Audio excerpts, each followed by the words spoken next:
Yeah, I was the director of Hillel here at Northwestern from January 81 through June 2000. And I'm still actually currently a board member, but I still live in Evanston, so I've been still coming here for Shabbat services. I came in 81. I was the staff. I had no janitor, no secretary, no administrator, no director of student programming or engagement, and everything that one has now. Certainly no development director, and so I really very much had to do everything. Over time, we developed a broader staff, a larger staff, and also then the shift of the types of programs you could do certainly expanded.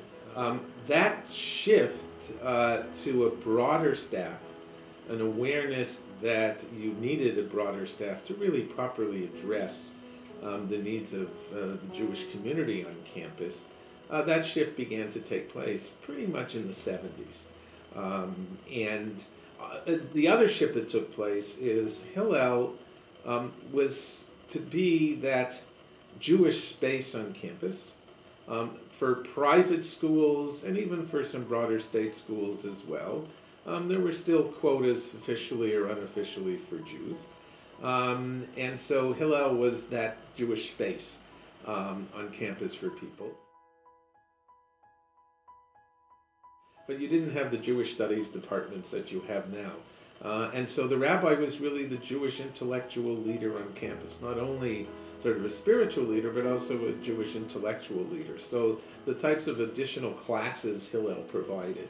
If someone wanted to study Judaism, they really would go to Hillel. If someone wanted to study Hebrew, they would really go to Hillel. The question a parent might ask, or someone meeting Jewish students might ask, oh, do you go to Hillel?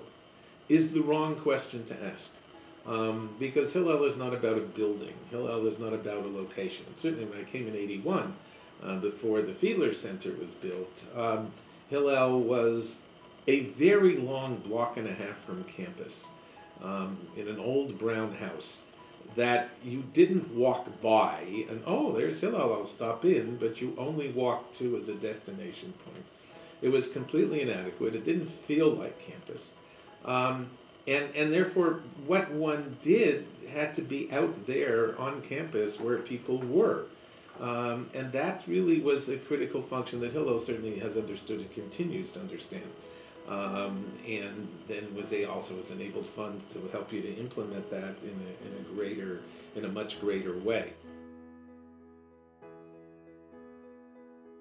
I remember thinking back, probably the first Passover I was here, I think. We ran Passover Seders, and lots of people came, and we had meals at Hillel, and lots of people came. But we also did Seders to go. What was the point of that? It was to help students do Seders on their own, in dorms, in apartments, in fraternities, in sororities.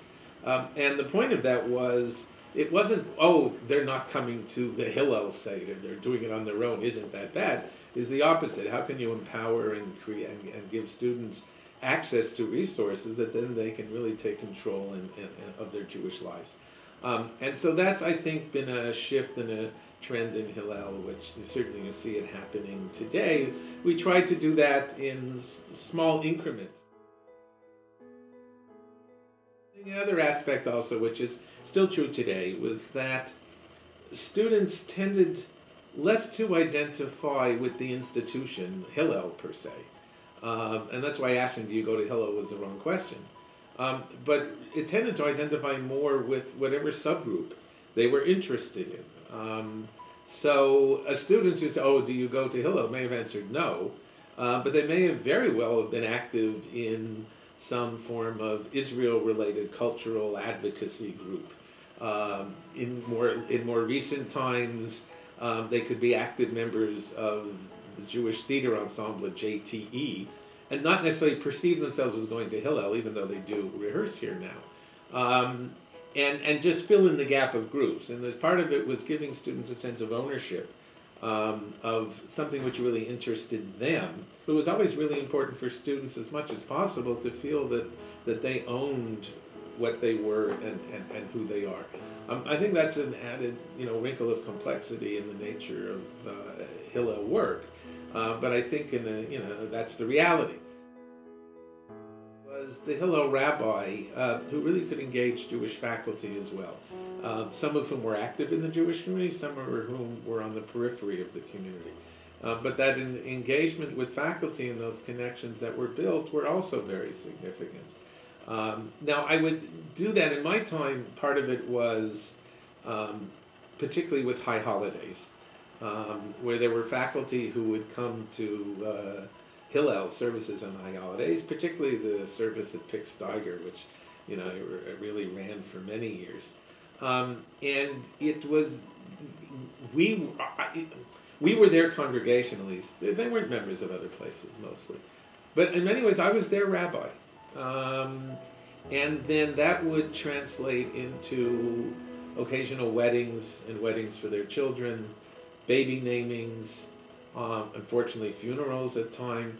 But it really felt that there was part of this Northwestern community. Anyone who's done this work can testify, I certainly can.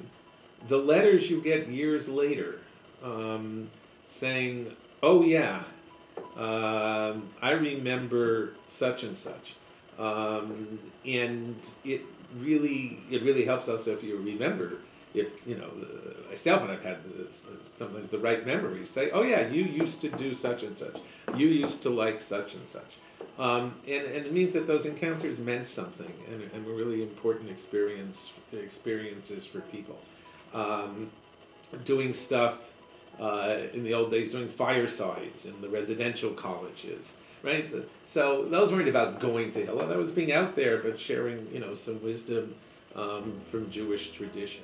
Even when Hillel was a much smaller operation, rabbi-centered operation, the types of encounters with students that took place and touched people's lives were profoundly real and important.